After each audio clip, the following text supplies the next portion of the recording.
Hello, and welcome to today's edition of Route 664, the road to human kindness. And the road to human kindness is an abundant road. Abundance is what it's about, not scarcity. We need to think about things in terms of how there's enough to go around and not just what I own is mine and mine alone. I want to read you an excerpt. People who fund projects are usually inspired by the projects they support. I like how developers post their progress, insights, or the challenges and delays they run into. It creates a connection between people like community currencies do, not the separation that trying to make money does. It supports a deeper sense of community and reputation matters, like it did in colonial times. Trust is the basis of these exchanges and the ability to raise money. That's by Kristen Ragusin. Kristen joins us now. Good morning. Very nice to meet you. Oh, hi, Les. So wonderful to be here. Thank you so much. We're trying to change the world by getting the world to deal with the formula of love, which is 664 equals E squared, where 664 is a section of the tax code that encourages charitable giving, and E squared is endowment squared, where the individual creates an endowment for themselves and an endowment for the community that they leave behind. And it's all given to us by a part of the tax code that Congress gave us back in 1969. And it's a very abundant concept. And people need to understand that it is the problems that we have can be solved by individuals, but we have to be clear to be able to solve them. I've been reading excerpts from your book. I haven't gotten the book yet. I'm looking forward to getting it. I would love to hear your take on the way the world is today, the way people view the world today, the way that people interact with other people today. What do you see out there, Kristen? What is your thought? I really do think it's sort of the best and the worst at the same time. We're being with all the advancements of technology, we're collectively, we've never had such a sense of isolation. I think even when we're with others, you see people, it's understandable how addictive the phone is and all these other sort of dopamine hits from these short spurts of information and razzle dazzle. It's the opposite of life. Life is this inherent web, and we're inseparably connected to one another. And yet at the same point in time, we're unique, beautiful lights, each one of us. And so this paradox, maybe we've gone back and forth in life in terms of saying, here's the time of the individual, here's the time of the collective, but it has to be both. And, can we articulate systems that honor this? Can we articulate an ethos that honors this? And right now, we really, really have gone to attempting to highlight the individual and creating more and more separation. And then when we go to the collective is almost completely taking the individual under. So it's really a unique paradox of sort of anti-living that's predominating. The positive, the bright light in this, I would say, is that it is stirring people enough, creating that value in interactions and in what life is that may in fact be that strength that the baby chick goes through when it begins to break out of the egg. If someone helps the baby chick out of the egg, the baby chick dies. And so that resistance and that training, this is where I think we are in humanity. Where does it come? Where does it come? Where do you? Where's the aha moment going to occur? Where is that going to happen in schools? Is it going to happen in where? Yeah. How are we going to change? I do think it's coming from every facet because sort of this anti-living sort of assault is on every facet of life. All the institutions that we've held in esteem, we could say, gosh, they've even lost their driving ethos, and we've been moving toward comfort and sparkle and these kinds of things, but it's creating that profound discomfort. So I think that what will happen is this awakening of the heart that will be very integrated and grounded in the physical, which is that really only sustained thriving comes through a contribution and connection with others. And it's funny, I say often during the COVID phase, we really saw that even if we had money, the money had really no meaning because you couldn't use it. Um, right? Yeah, So, sure. so when you look at all this kind of stuff, even if we get the answer now, oh, somebody has a lot of money, if it isn't really fully circulating and thriving through society, are we creating beautiful things to uplift one another? And more importantly, are we experiencing how our contributions impact one another? And in that, there is the spark of life. How important is the idea of the future contribution? Not necessarily a contribution today, but a contribution in the future. And if the promise of the contribution in the future will also give you a better present, does that help to solve the problem? I think it does very much so because it becomes a compass, it becomes a director. Everything, you look at the TV shows like on CNBC, fast money, you have to have your thing now. And it again sort of amps up the chemicals in the body, which again brings sort of to this abysmal nothingness, this lack of meaning. And I used to, even if we go back to, sort of biblical terms about money and say, oh, the root of all evil is the love of money. Well, Mm. what does that mean? Does that mean that money is bad? I think it means being in love with getting the thing or even articulating money incorrectly instead of being in love with the contribution and the opportunity to grow and the opportunity to have an idea, wow, I made a difference, or oh, I cleaned something from the most mundane to the most sublime and profound. Mm. And when we're anchored in this, that this is a life where we really only come to know each other in the reflection and receipt of the other, sort of this inherent duality, then it becomes this very important thing as to how one is doing any kind of job, and then how one is inspired and tapping into those divinely inspired gifts that every human being has.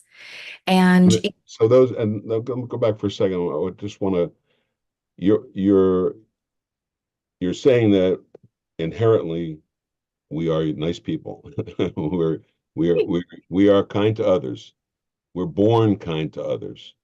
When you look at the way the education of our young is taking place now, when you look at the political world's functioning and the impact of that political crap on everybody on a constant basis almost.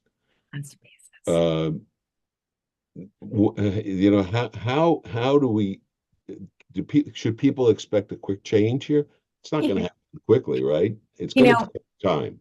Yeah, I tell you, it can happen very quickly for the individual.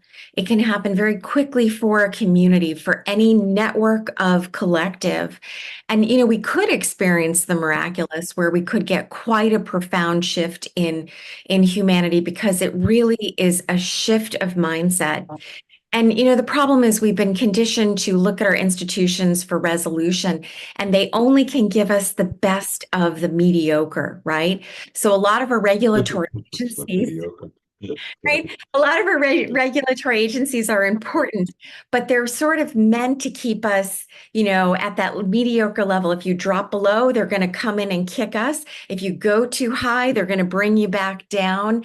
And so that's sort of the collective cultural field. It has its purpose, but the human heart that's tuned into the divine and the presence, we're actually wired, we're biochemically wired for good. We are an altruistic species and presence on this earth. That's actually how we're chemically wired. And but again, that cultural field that might be a little bit too big for it. So, that's probably the part that doesn't get amplified. Yeah, don't think that your vote doesn't mean anything. Every single vote counts, and every single person's contribution to the world is effectively important. My guest is Kristen Ragusin, and the author of The End of Scarcity. And this is, of course, Route 664, The Road to Human Kindness. And scarcity and human kindness don't go together. Kristen, how did you? This is not taught anywhere. This is something that you obviously have been immersing yourself in this, and this is your genius to share this with everybody. I'm sure you could talk about this 24 hours a day, never get tired of it. And so, where did this come from? I mean, what were you doing? Even as a child, I would say even at 5 years old, I would see the humans, the big humans that were around me, and think, where's the conflict coming from? I could feel the presence and sort of the love that we were all immersed in, and the grand empowerment that belonged to every single human being. And I grew up in a family where I had to earn my allowance explaining to my father how the stock markets worked and to learn Okay. vocabulary words in order to get my dollar every week. And if I didn't do it correctly, I didn't get my dollar. So money to me was sort of this very positive thing that represented, wow, if I went out and helped someone, I could earn a dollar, and then I could go and buy something that I wanted, a glass animal, a doll, whatever it was in the town. And so I already felt very connected to this essence that it was this expression of what we did for and with one another. And as I got older and went to work, I started at Merrill Lynch as a stockbroker. I couldn't Oh, believe okay. in the early 90s. And I Hmm. had really asked God to put me where I could serve. And I thought, this is not going to be for me until I sat down with my first client and I felt the pain that was around money and all the loaded emotions, the shame, the guilt, the worry, the defensiveness. And I thought, wow, I could really help to empower people to say, here's how it works. Here's how you can best use what this essence of where you're storing what you've contributed to create a better life. And that never really left me. So I started in the early 90s. I fell in love with the entrepreneurial part of it, even though we were very much cold calling at those days. And it came upon, the 2008 crisis where I got lucky and saw it ahead of time, was able to get people out of the market, but was so profoundly horrified by the destruction of what I saw that I really was moved that something was missing in my worldview. There was something I didn't know. And at that point, I went From the crash, from the from the crash. 2008 crash. Yeah. I thought there's some essence where this could happen of something that I don't know. And it took me probably about 9 months or so to figure out I actually did not know how money was created in our society and came into the working society, the real economic communities. And when I discovered that money was only mortgage debt, that in fact we didn't have money separately, that it's like a quarter, there's a head and a tail side. And when that debt is repaid, that money is destroyed. I thought, wow, this is a system that does not honor the truth of abundance, and it can't even produce real investment capitalism. So we have a functioning system that is not matching our ethos. What is the truth of the abundance system, and the other thing that you just mentioned, which was your view of money and the change that people need to make?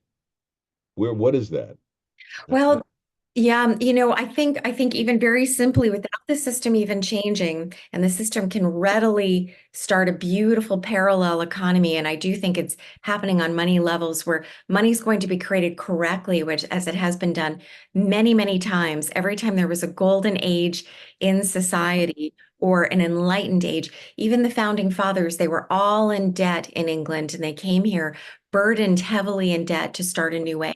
And they created money correctly, which uplifted their local societies. But then that money started the Revolutionary War and we lost it in 1812. yeah, well, I got to stop you there because we are talking about exactly that thing, and here's our my belief is that that we want to change the country from 34 trillion in debt to 34 trillion in endowment. I Mm. believe the endowment is what you're talking about as the fulfillment obligation of money. That money would then be serving a proper purpose Absolutely. in supporting the other things. Right now, we're being shown how we can move money around effectively from one place to another, but without doing as much good as it could possibly do. That's right. I think you Uh, truly hit the nail on the head because when money is separated from contribution, when money is considered a thing, which is that love of the money, we mhm, now detach from all of our humanity and what even gives us the purpose of living and a healthy life.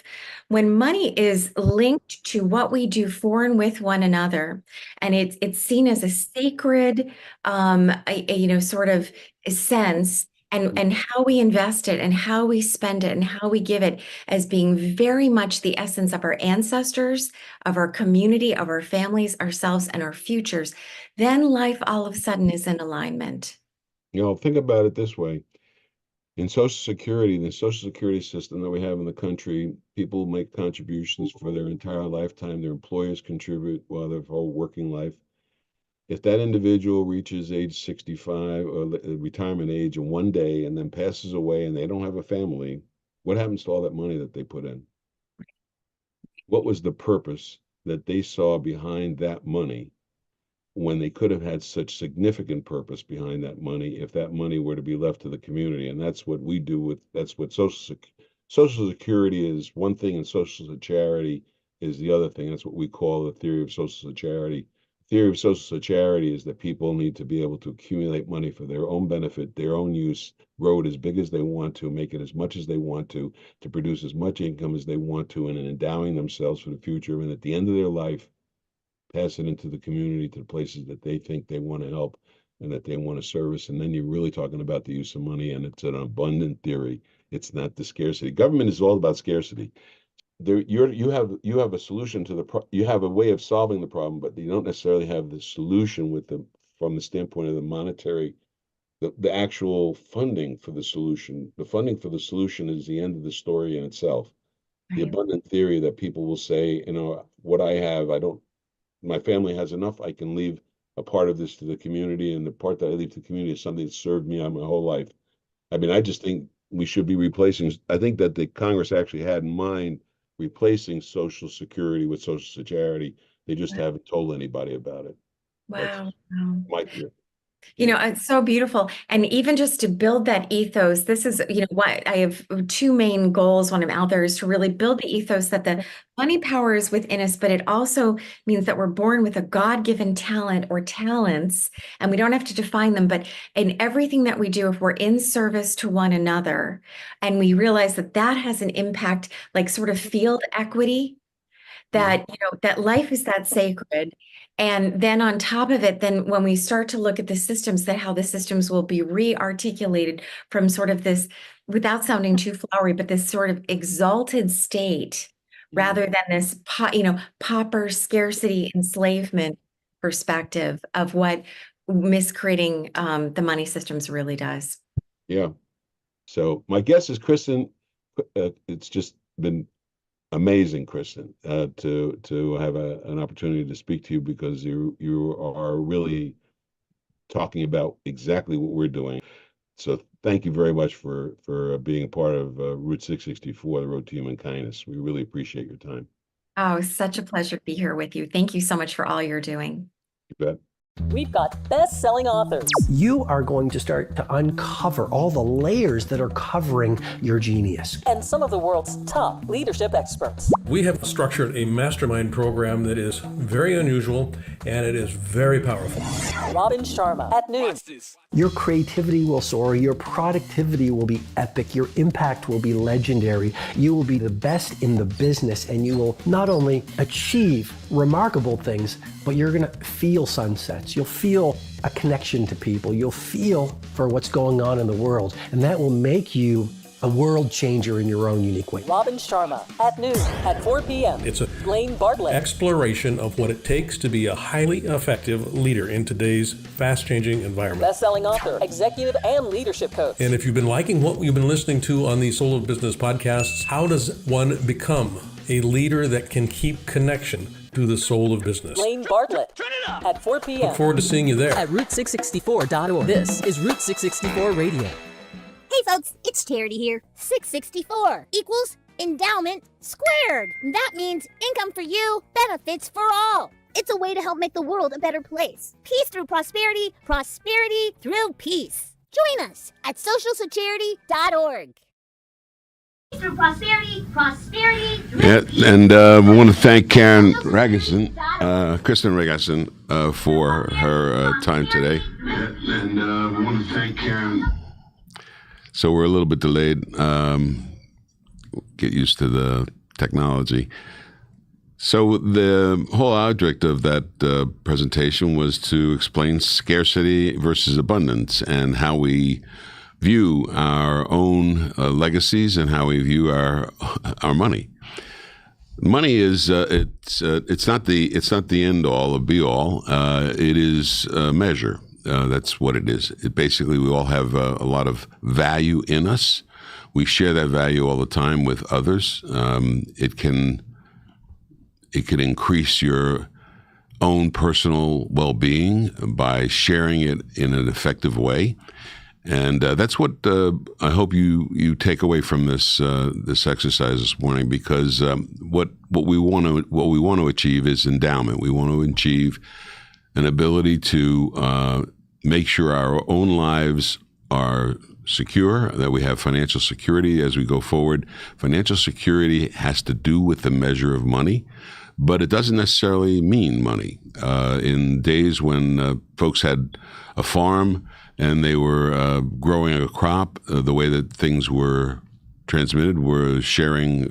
We would trade you our crop for your crop, and that would be the way that things were done. It was never a matter of a money element in between. The currency becomes a factor when it's the measurement device as to what you can and can't buy. And what we have today is we have a completely void the system right now where the actual arrangement between people is only based on money and the scarcity of money.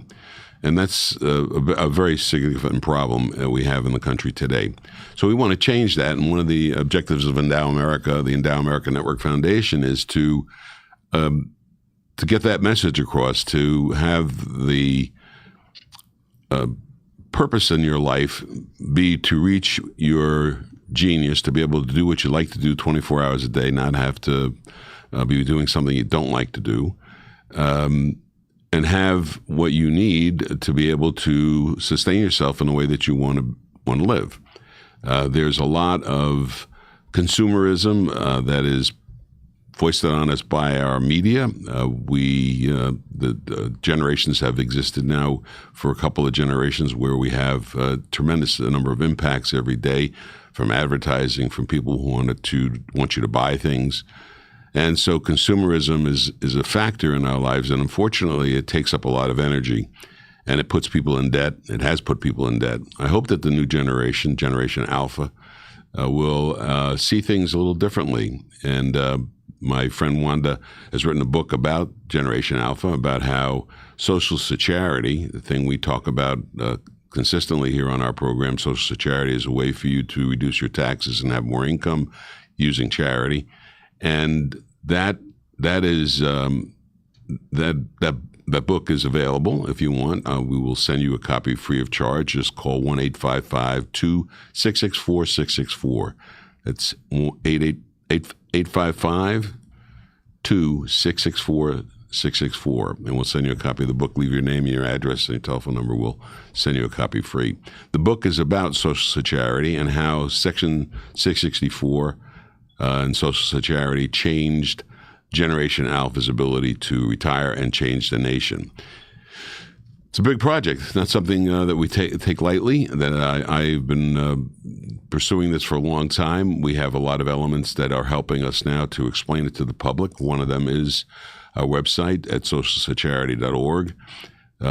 We have, of course, a phenomenal radio station that we work with, and that is route664.org, route664.org. And you can get that app on Apple or Android and join in the celebration of life and how wonderful life can be without all of the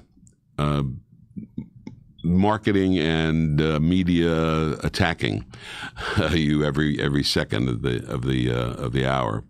We're also on that radio station. We have replays of our interviews and people that we've interviewed in the past.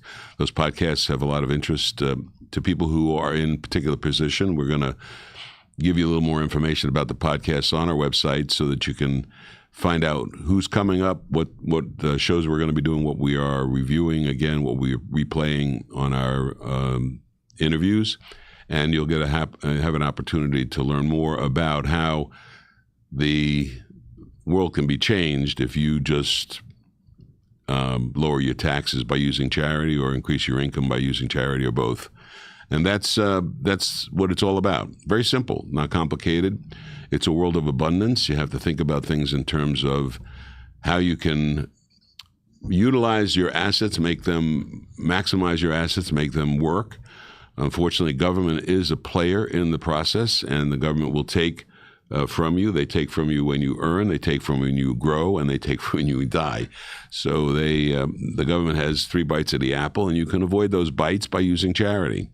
And that way you change the nature of the way things are done in your own community. You can change the way things are done in the future for your country and make the nation a better place to live in. That's what we want to do, accomplish that by using charity to lower your taxes, increase your income, and also try to eliminate the debt in this country. If we can lower the amount of money that has to go to NGOs from the government, and I don't know why it has to go, but the government has chosen to give money to NGOs, non-governmental organizations. That doesn't make any sense.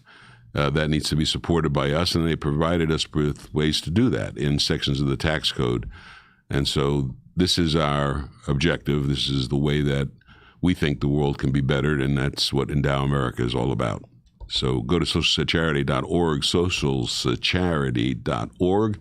Don't forget to order or to request a copy of Wanda Miles' great book, Social Charity, and you can get that at 1-855-2664-664. 855-2664-664. We'll be with you again, same time, same station next week. Have a great week.